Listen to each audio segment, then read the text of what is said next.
Hello and welcome to News Now. President Muhammadu Buhari Monday inaugurated the National Economic Council led by Vice President Yemi Osinbajo. The council, which has the 36 state governors and the governor of the Central Bank of Nigeria as members, is to advise the president on economic matters. Buhari tasked the members to devise what he calls creative ways to pay outstanding salaries and wages across the country. He also said his government is more than committed to tackling insecurity, corruption, and other social vices. You may recall that in my inaugural speech on May 29, 2015, I stated that the primary objective of this administration is to tackle insecurity, youth unemployment, through the revival of agriculture and solid minerals mining, as well as small and medium-sized businesses. I also highlighted pervasive corruption, fuel and power shortages, public service reforms, and the need to allow every tier of government to exercise its constitutional responsibilities, among others. We are fully committed to embarking on sustainable visionary initiatives and programs that will restructure and transform our national economy. We are also committed to ensuring collaboration and facilitation of the international efforts to combat threats of cross-border terrorism, sea piracy, refugees, internally displaced persons, financial crimes, cyber crimes, climate change, the spread of communicable diseases, and other challenges of the 21st century. I urge you all to ensure that we surmount these enormous challenges facing us as a country by working to support economic policies which the government will soon unveil to grow our economy and finance our external promises. I am pleased to note that the council meetings have, over the years, been very constructive and productive, and the key outcomes, as well as recommendations, translated into government policies at federal level and state levels. Your Excellencies, it is evident that the task of ensuring growth, job creation, and equity is quite enormous. By cultivating a culture of prudent management of resources at all levels of government, this will entail looking inwards to secure sustainable ways of increasing internally generated revenue and harnessing growth potentials of each state to supplement the Federation account allocation to states. The states are also encouraged to embark on projects that will meet immediate needs of the people, taking account of available resources. I therefore urge Council members to consider as a matter of priority and urgency, exploring efficient means of gradually liquidating all unpaid salaries of staff, which have brought untold hardship to thousands of families. Meanwhile, the National Economic Council has since swung into action, accusing the country's immediate past Minister of Finance, Dr. Ngozi Okonjo-Iweala, of spending $2.1 billion from the excess accrued account without authorization. It also accused the NNPC of not remitting over $3 million into the Federation, $3 million dollars, or Naira, I should say, into the Federation account from 2012 up to 2015. The federal government has now constituted a four-man panel comprising Edo State Governor Adams Oshomole, Kaduna State Governor Nasir El-Rufai, Akwa Ibom State Governor Udom Emmanuel, and Gombe State Governor Ibrahim Dankwangbo to probe the NNPC and the ECA from 2012 to May 2015. Now, here's what Governor Soshomole and Governor El Rufai now told newsmen at the briefing after the NEC meeting. NNPC and the Office of the Accountant General of the Federation was prepared to provide information in black and white on issues as it relate to the total sales of Nigeria crude from 2012 to May 2015. This has never happened before. And for us, this is profound. Talking about transparency, talking about change. And what we saw from those numbers, which I believe Nigerians are entitled to know, is that whereas the NNPC claimed to have earned about 8.2 billion. 8.2 billion naira over dollars. That's for, yeah. No, we need to. 8.1 trillion. 8.1 trillion naira. What accrues, what NNPC paid to the Federation account between 2012 all through to 2015, end of May, was 4.3 trillion naira. And NNPC withheld and spent 3.5 trillion naira. Now, the major revelation here for me is that the entire federation, that is the federal government and all the state government and all the 774 local government, the amount that NNPC paid to the federation account for distribution to these 3 tiers of government came to 4.3, and NNPC trillion naira, and NNPC alone took and spent 3.5 trillion naira. Now, which means NNPC, the cost of running NNPC is even much more than the cost of running the federal government. Now, that tells you how much, talking about what is missing, what is mismanaged, what is stolen, there are huge numbers here. What we have seen, as explained by the governor of Edo in the last few months or years, is that the excess crude account has been operated unilaterally by the federal government. Drawings are made unilaterally without consulting those that actually own the money, because the excess crude account is 52% owned by the federal government and 48% owned by the states, and that's how, and local governments. So one of the decisions of the Economic Council today is to set up this committee of 4 with Governor Adams Soshomole, my humble self, the governor of Gombe State, who was former Accountant General of the Federation, and the governor of Akwa Ibom State, to look at the operations of the excess crude account and make recommendations to Council on its future. Now, the former Finance Minister Ngozi Okonjo-Iweala has been reacting to those claims.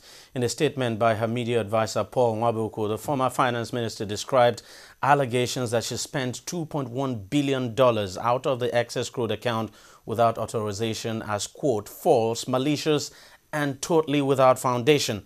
She said no unauthorized expenditure from the ECA was made under her watch in the Finance Ministry, adding that decisions on such expenditure were discussed at meetings of the Federation Accounts Allocation Committee, FAC, attended by finance commissioners from the 36 states. She described the allegations by the National Economic Council as political and personal vendetta. She added that she was ready at any time to respond to legitimate inquiries about issues under her purview as Finance Minister.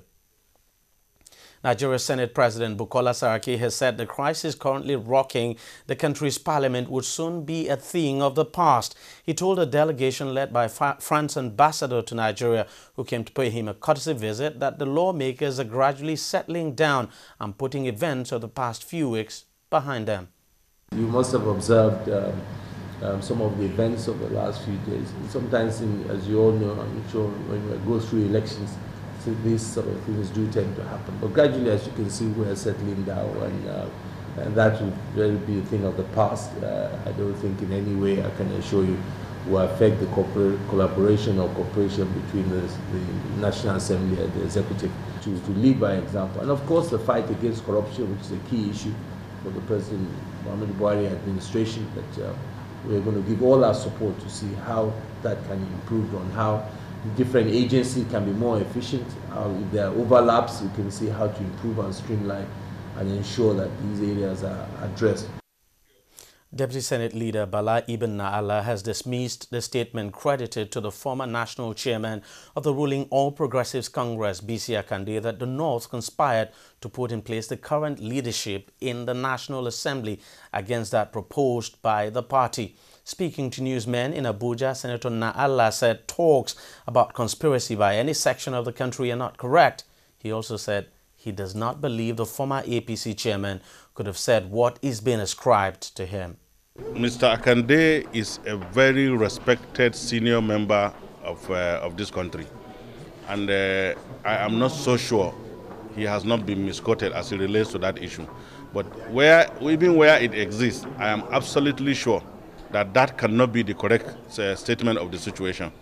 The North holds every section of this country high, and we detest equally the idea of even, labeling us as not or whatever. We have passed that stage in this, in the development of our country. We are a united country, whether we like it or not, with some few interests being defined at different levels of our governance. But as far as Nigeria is concerned, I do not want to believe that there is any conspiracy. If there is conspiracy on the part of the North, what makes you think that the conspiracy will involve bringing somebody from the PDP and Southeast to be the Senate President of... Look, things happen not as expected. For example, when we, the Unity Forum, were in the conference center, you understand, trying to wait for our president to come and address us. If we had been in the chamber to do our election and exercise our franchise, I'm absolutely sure the outcome will have been different.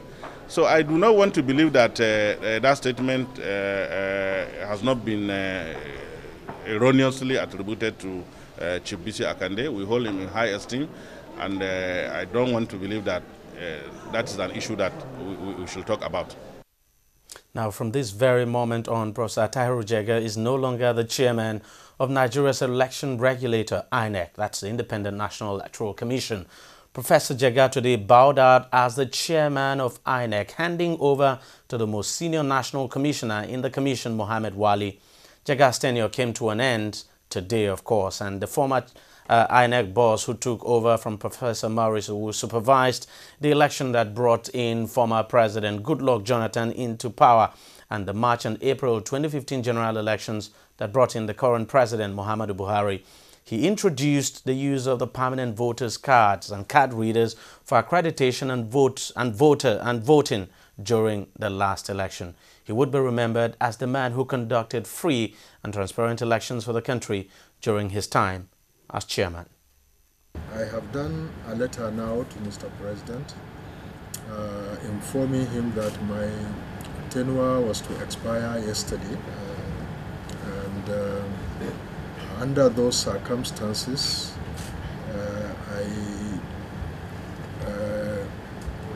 have decided to hand over to one of the national commissioners who is still around until an acting or a substantive appointment is made.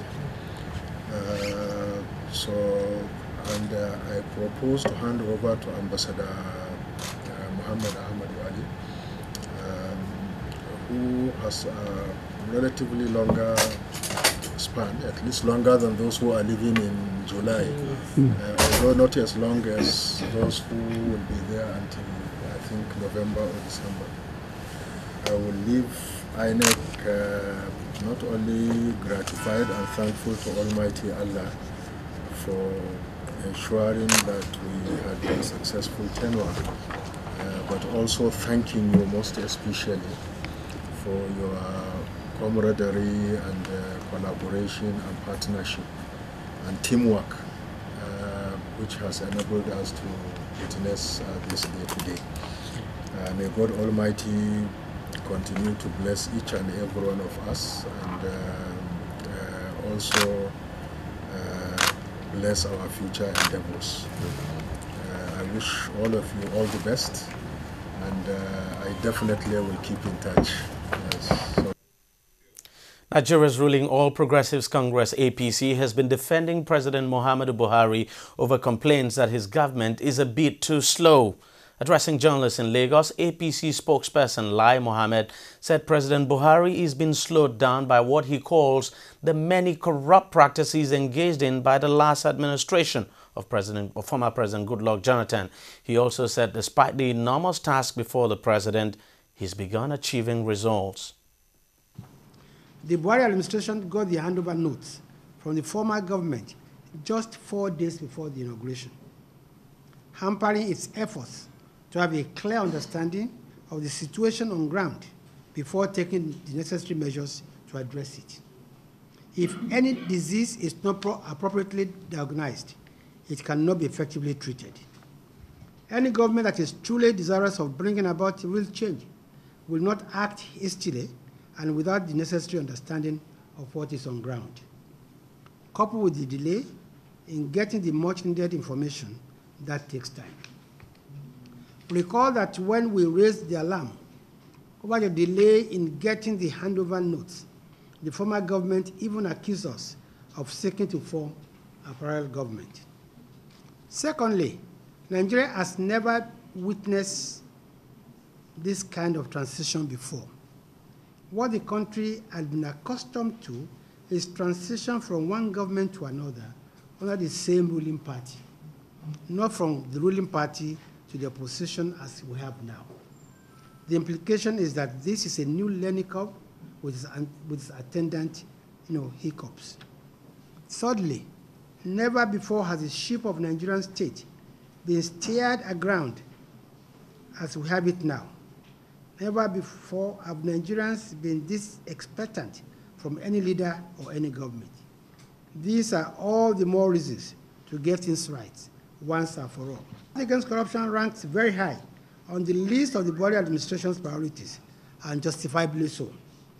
The refrain, if Nigeria does not kill corruption, corruption will kill Nigeria, is now commonplace. And it's a truism. Nothing, not even the fight against terror, can succeed without putting an end to the kind of prodigious and sickening corruption being witnessed in these climes. That is why the president also included it on the wish list he took to Germany during the last G7 summit.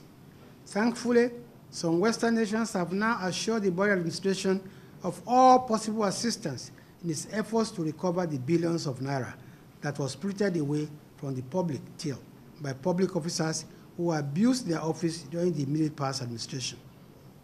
Only yesterday, it was revealed that the president has ordered revenue-generating agencies, including the NNPC, the FRRS, Customs and MPA, to close all illegal revenue accounts and to also remit all funds generated to the Federation account. This is a momentous step considering that those illegal accounts are being used to siphon public funds. Thanks to the painstaking efforts of President Buhari, Nigerians now know that out of 8.1 trillion naira generated by the NNPC in 3 years, 3.8 trillion naira was not remitted to the Federation account. Nigerians now know that the cash in the excess crude account has been depleted by $2 billion without any explanation. A panel of 4 governors has been set up to investigate what happened to the money that was not remitted to the Federation account. The rot met by the Buhari administration is sickening, and the president is working hard to plug all loopholes for siphoning public funds, in addition to recovering looted public funds.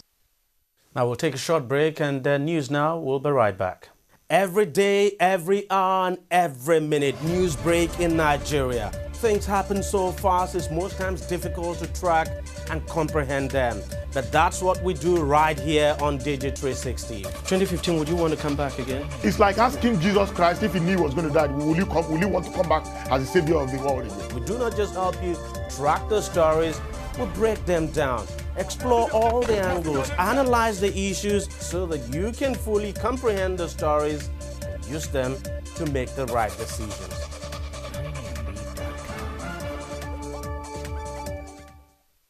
Welcome back. Now, no fewer than 110,849 people are living with HIV and AIDS in Taraba State, northeast Nigeria. Now, that's according to the National Coordinator Network of People Living with HIV/AIDS in Nigeria. Edward Ogenyi said Taraba State's HIV prevalence is 10.5%, which is far above the national average of 4.1%, and that's according to the 2013 National Reproductive Health Survey report. He added that out of the 110,849 people living with HIV and AIDS in Taraba State, only 27,000 were currently receiving treatment, and that out of the national prevalence of 3.5 million people, only 700,000 were currently on treatment across the country. Now, he made this disclosure in the Taraba State capital of Jalingo at the commencement of a 5-day forum tagged Demand Generation Activities for HIV and AIDS Service Uptake. Again, he said the activities marked the first phase of implementation of the President's Comprehensive Response Plan, PCRP, for HIV and AIDS, funded by NACA and Shorpy HIV/AIDS program, launched in July 2013. He said one of the major aims of PCRP is to avail 80 million Nigerians the opportunity to know their HIV status.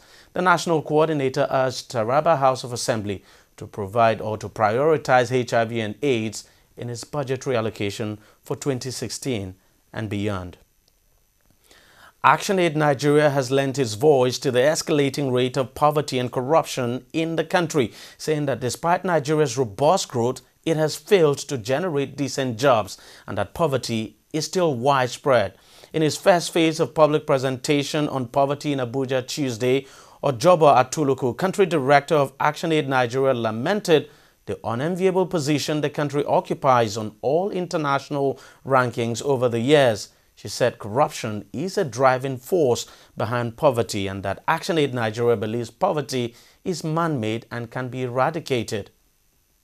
This dialogue, we are doing a public, the first phase of a public presentation on a research we've carried out looking at the correlation between poverty and corruption. And the presentation is being done right now to a select group of civil society, supportive government agencies that look at issues of poverty and corruption, and other partners that we work with across the country. The research is looking at how corruption drives poverty, because as an anti-poverty agency, ActionAid is interested in eradicating poverty, and we believe that it can be eradicated because we know that it is man-made. This report just goes to show how much man-made poverty is when you look at corruption as one of the major drivers of poverty in Nigeria. Don't forget that Nigeria, we've just rebased our economy. So right now we are the largest economy in Africa, but we are also harboring the highest levels of poverty also globally when you look at it. You look at the Human Development Index, we are always at the bottom of the pile. You look at the Global Hunger Index, we are at the bottom of the pile. Nigeria is recognized as an agency that it's one of the most dangerous places to be pregnant in, one of the most dangerous places to be a child in, because we have the among the highest levels of infant mortality, under 5 mortality, maternal mortality. And these manifestations of poverty cuts across the public services that we have. And so there's something that's driving these poor quality services, and corruption is one of the major drivers. So this is a presentation of the research that key experts from different, when you mention Nigeria these days, people also have a picture of corruption and want to put an end to that. We must move forward in our development. Yeah. An international non-governmental organization, SAVI, the Social Accountability Voice Initiative, and Lagos State Gender Advocacy Tuesday organized an interactive session for the Lagos State female legislators on the role of women in nation building. Speaking at the event, one of the 4 female representatives at the Lagos State House of Assembly, Fumilayo Tejuosho, urged women to rise up to take the mantle of leadership, either in politics or anywhere they might find themselves. And if we can have a bill on gender and equal opportunities as a law, it will make life easier for the women.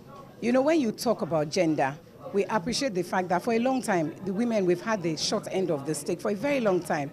And now we must appreciate that we're just as educated as the men, we're just as qualified as the men, but with a law in place highlighting those things that make it equal for men and women to get that opportunity, it makes it easier for us, instead of us having to struggle to get those things. So it is something that will be a new dawn for women and will make life easier. Like I said earlier, we have 4 women in the Lagos State House of Assembly.